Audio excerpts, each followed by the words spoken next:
Hello and welcome to the African World. I'm Kwame Clement reporting. On the program today, a conversation with Scott Eisner, the man responsible for African affairs at the United States Chamber of Commerce. In U.S. investment climate towards Africa, you've seen most of it based on AGOA, but I think there's been a change in the perception about the opportunities that exist throughout the continent. Also on the program today, a conversation with the legendary Liberian broadcast journalist Jonathan Reffell, who passed away recently in Monrovia. One of the highlights of my career, I traveled with the president, reported back to the Liberian people. That was very interesting for me because there we met all these African leaders like President Nkrumah, Sukarno, Nasser. But we begin with our interview with Scott Eisner, the director of the U.S. Chamber of Commerce Africa Initiative. Welcome to the program, Scott. It's our pleasure to have you on. Today, we like to talk about investment opportunities in Africa. It's a much different Africa from the one many people heard of about a decade ago. There has been a sea change when it comes to economic activities on the continent. Thank you for having me. It's an honor to be on your program. We have seen a substantial change over the last 10 years in U.S. investment climate towards Africa. You've seen most of it based on AGOA, but I think there's been a change in the perception about the opportunities that exist throughout the continent, and it's a view that Africa is growing in its market share, it's growing in its potential, and as a market for U.S. goods manufactured here and sent abroad, I think it's definitely the fastest growing market that we can anticipate having in the next decade or two.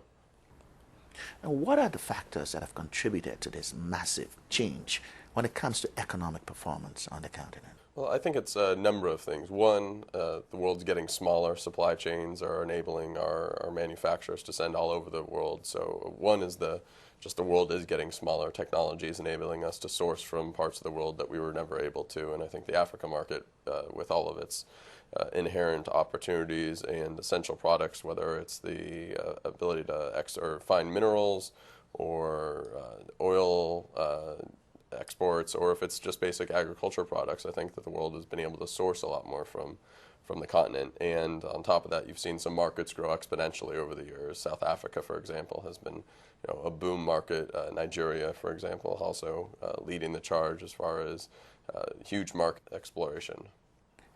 And the McKinsey report, as you know, Lions on the Move recently paint the picture of a burgeoning middle class with huge consumer spending.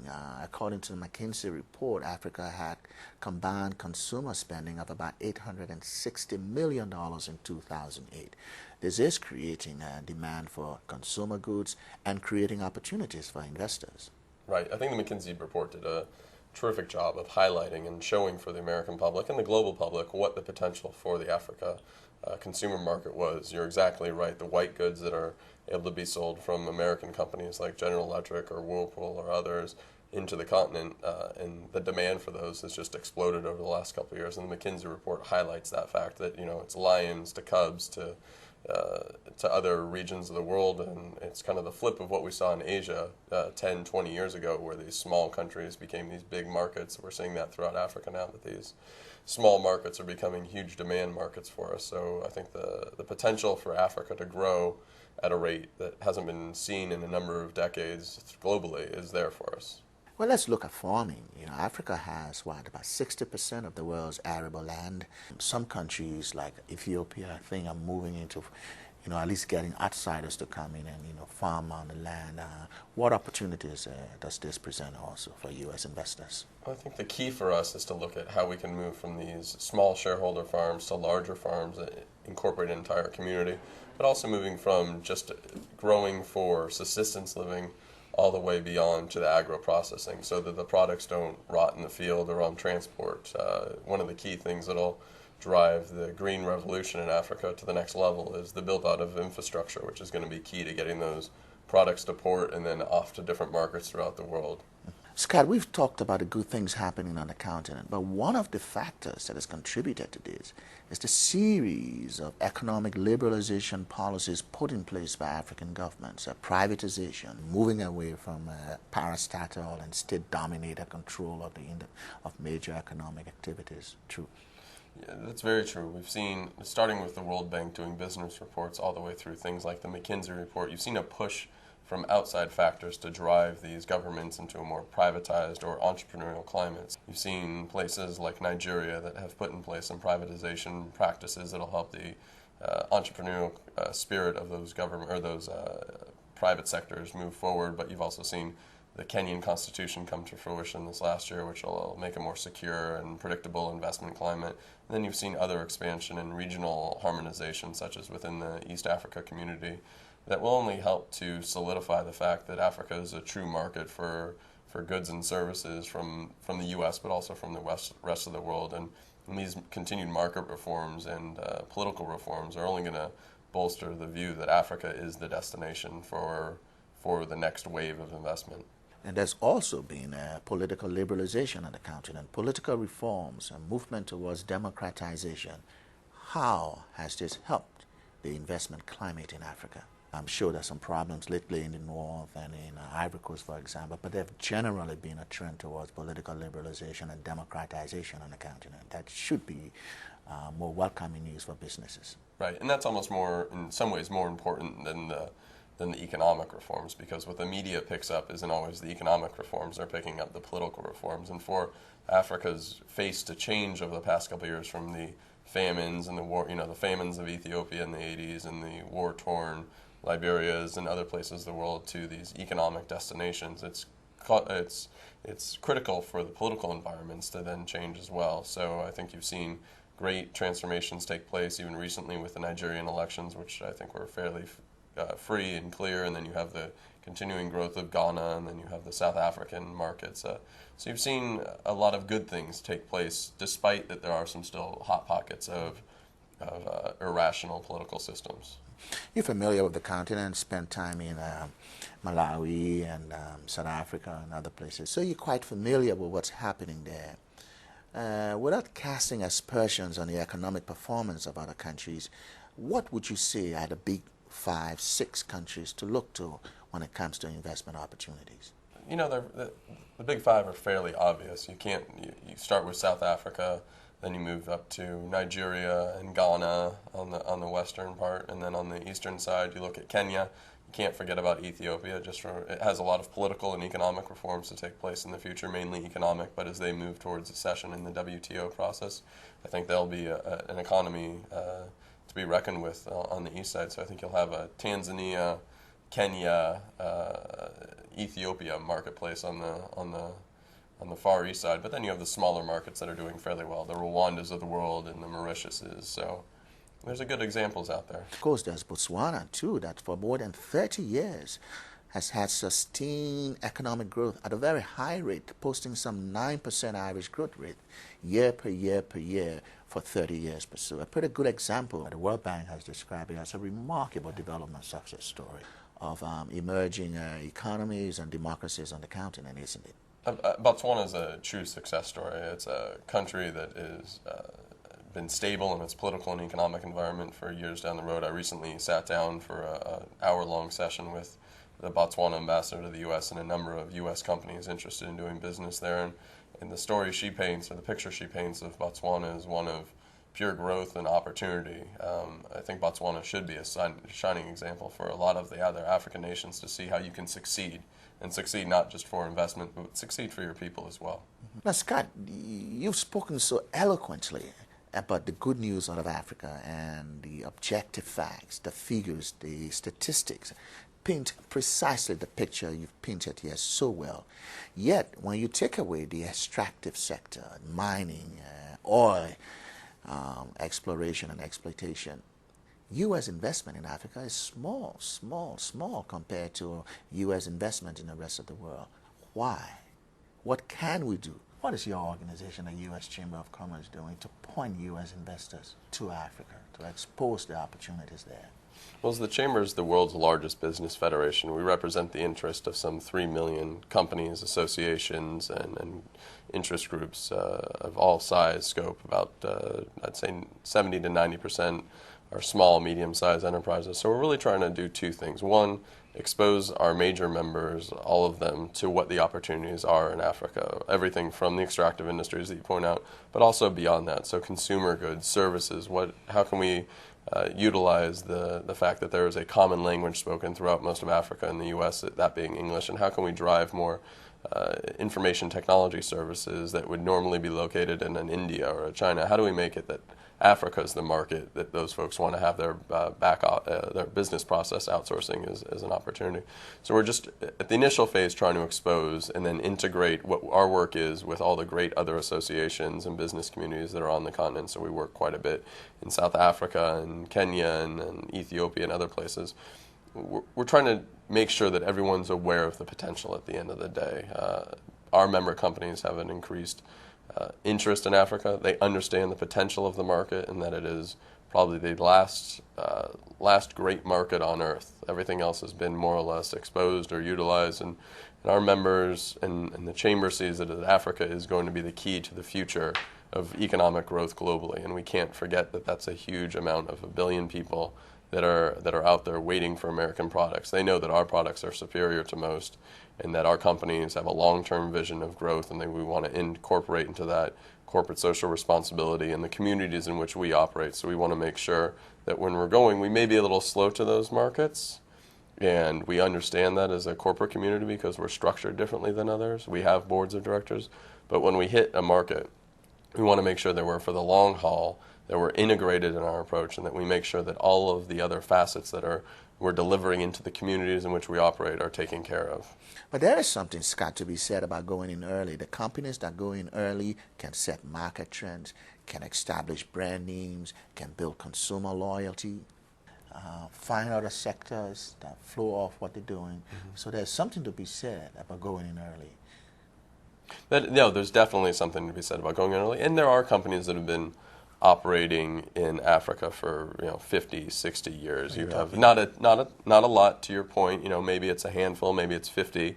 It's hard to delineate which ones, but you're right that there are plenty of opportunities for American companies to get on the ground early, and we're seeing a huge explosion of companies into the continent. Now, other parts of the world are under duress, so I think that now firms are more inclined to look at, rather than maybe going up to North Africa and the Middle East, maybe they're looking now at South Africa, Ghana, Kenya, some of those major markets. So we are seeing a big increase in the recent 6 to 12 months for American companies really taking the serious look that they need to at the African market. And there, of course, is competition, tough competition from China, India, and other places like Brazil that raising the stakes for U.S. investors. Right. We can't forget about the fact that the U.S. doesn't operate alone globally any longer. There's other major economies out there and major companies in a global nature. We have the Europeans that are getting into that have the market access from their history on the continent. You have the Chinese who have actually had a much longer history in Africa through the communist revolution than we have had. So the business community in America that the Chamber represents understands fully that the competition and the race for Africa is on, and we're wanting to lead that pack. And so we're seeing a huge explosion in Americans' interest in the continent. Now, getting interest translated into direct investment is another story, but I don't think the U.S. Business community is too far behind our neighbors to the east and the west. Mm-hmm. And then there's something the government can do to U.S. government in terms of liberalizing trade to allow Africans to export to the U.S. at a profitable level, and that leads me to AGOA, the African Growth and Opportunity Act. That's allowing U.S. Africans to import goods into the U.S. at lower tariffs. You're pretty much familiar with AGOA. You have attended some of the AGOA forums held in Africa. Why not make this permanent? Why the need to continuously renew AGOA? It's been such a boon for trade between Africa and the U.S. It has been a boon. Making it permanent, I don't know if that's exactly an option. I think there are a lot of opportunities there for other types of trade facilitation tools, whether it's trade and investment framework agreements or it's bilateral investments treaties, which we have with a number of nations, including Rwanda, which has been a great instrument. AGOA has been a good low cost to the taxpayer tool to increase market access for African firms to the U.S. market. Now we need to get to AGOA 2.0, which will enable more American access, lower tariffs in the African markets, and enable more U.S. goods to be sent over for consumption by the Africans who are really demanding a higher quality product, and that usually resides with a U.S. production. So I think AGOA, I echo what Johnny Carson said recently, where he thinks it needs to be extended to the very minimum, I believe it was 2025. But I think over time we'll have to have more bilateral or regional free trade agreements to really make sure that we have the full potential of dual market access. And for our audience, Johnny Carson is the Assistant Secretary of State for African Affairs, and by AGOA we mean the African Growth and Opportunity Act that lowers tariffs for goods imported from Africa into the U.S. Let's come back to what you're doing to encourage U.S. investors to look at Africa in a new light. So let's come back to what the Chamber of Commerce is doing here specifically to educate U.S. business people about opportunities in Africa. You regularly have African ambassadors come here to speak to U.S. business executives.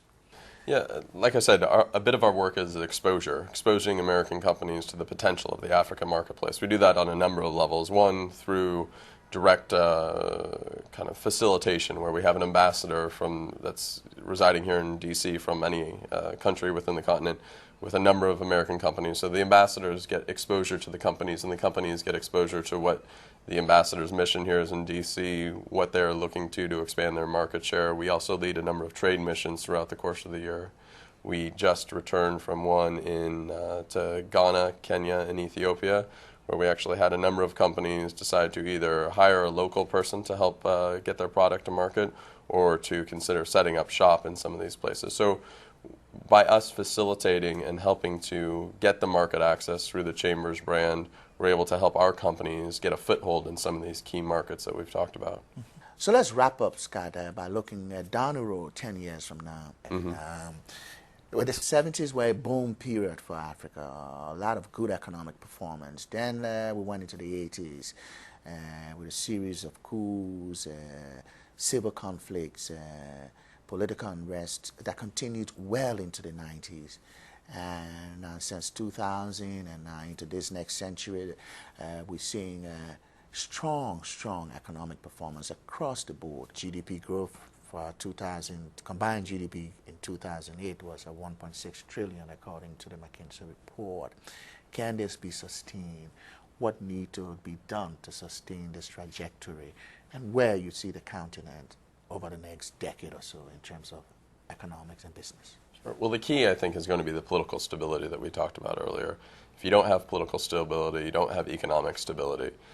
We're going to have to move towards systems to rid corruption out of the political systems, because I think that's a big problem for American firms that are looking to invest there. There's still the legacy issues of the 70s, 80s, or the 80s and the 90s, where, as you pointed out, there was huge turmoil on the continent and corruption became rampant because that was the source of income for a lot of these folks.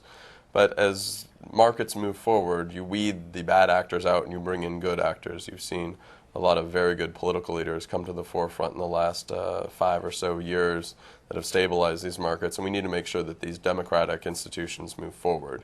And then you also need to pair with that the economic transformations that we've been seeing, which are lower tariffs, lower customs, the ability for goods to transfer between marketplaces on the continent more freely, such as through infrastructure or air transport. I think what we'll see in the next 10 years for Africa, hopefully, is the boom that we saw in the 70s, but with the stability to follow behind it.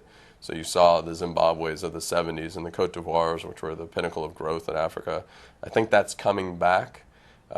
Time will tell to see if the leadership of these countries, which is critical, which is really where it all hinges on, is going to allow it to. But I think with an integrated market that we have today, it's going to be hard to regress back to the kind of more despotic coup environments that we saw in the 80s. So I think the future there, you're going to see what happened in Southeast Asia over the last 20 years. You're going to see in Africa for the next 20 years, where the markets are going to be opened, the products are going to be available, and the people are going to demand more of their governments, but also of the products they're able to source and to consume. So it's going to be driven by the youth of Africa, most importantly, as everything else in the world is. So you optimistic about the continent? I would say we're bullish, at least at the Chamber, we're bullish on Africa. We see it as the last true growth market out there. And if we're late to the game now, we're going to be late forever. So we're doing everything in our power to make sure that the business community in the United States understands the market potential of Africa. Now, yeah, you spent time in Malawi and many other countries on the continent, traveled there frequently, and now you work for the U.S. Chamber there with a focus on Africa. How come an American boy from Arizona, developed such an interest in Africa? You know, it all started a little over a decade ago. I was a boxing promoter working with the famous Kronk Gym out of Detroit, Michigan, and our client at that time was Lennox Lewis. So I spent about 2 years with Lennox, and some of his top advisors were Ghanaian and Nigerian. And after hours of conversation around training camps with him, I got fascinated with the continent. And when Lennox's career ended after the Mike Tyson Klitschko days, I took a focus on it and came to a small nonprofit group here in Washington, D.C. that focused on capacity building, and was sent out to Malawi for about a year's time. And from that point forward, in 2003, I became fascinated with the potential of the African continent. And since then, I've traveled through, I think, 15 or 16 different countries, led trade delegations, met with some of the heads of state, some of the major economies there. And as a result of my being there, my sisters now live there, my mom's traveled through, so I guess our family has a long history now of focusing on Africa that we hope to pay forward to our next generations. I bet all of that has driven and will continue to drive your professional interest in Africa, particularly here at the U.S. Chamber of Commerce. It does, it definitely does. It was, the Chamber didn't have a Africa program, and I was working as chief of staff to our CEO, and as that career was ending, he and I decided that it was time for the Chamber to truly focus on Africa and do so in a concentrated way, which is how we started the Africa Business Initiative just over 3 years ago. Well, thank you very much, Scott. It's been our pleasure having you on the program. We look forward to having you again sometime soon. Scott Eisner, the Executive Director of the U.S. Chamber's International Division and also the Executive Director of its Africa Initiative, our guest today on the African World. It's been our pleasure having you on the program. We look forward to having you again soon. Thank you very much. Thank you. My pleasure. This is the African World. When we come back, Jestina Gray speaks to Jonathan Reffell, the legendary Liberian broadcast journalist who passed away recently.